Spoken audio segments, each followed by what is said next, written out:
In news overseas, the entire board of USA Gymnastics has resigned as required by the U.S. Olympic Committee following a sexual assault scandal.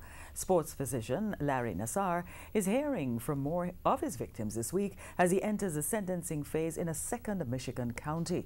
CNN breaks down the fallout from 20 years of his abuse and its ripple effect now at Michigan State University.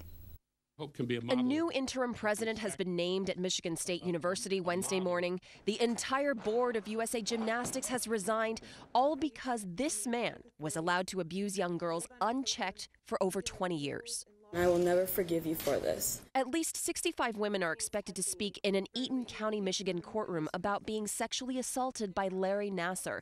He must listen to them as part of his guilty plea to 3 counts of criminal sexual conduct.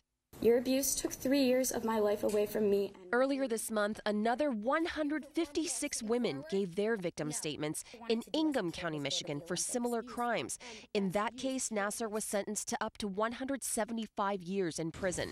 That's on top of 60 years for federal child pornography charges.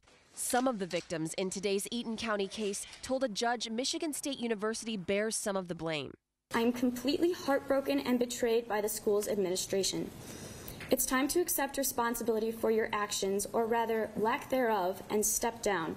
MSU has denied any wrongdoing. After former President Luana Simon resigned and apologized to victims, the school has tapped former Michigan Governor John Engler as interim president. The only innocents in all of this are those who were victimized. But the choice of a politician is unwelcome for some students and faculty.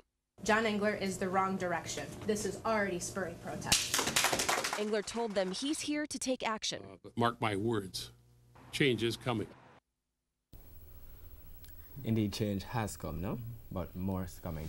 The Primetime News Package continues with sports after the break.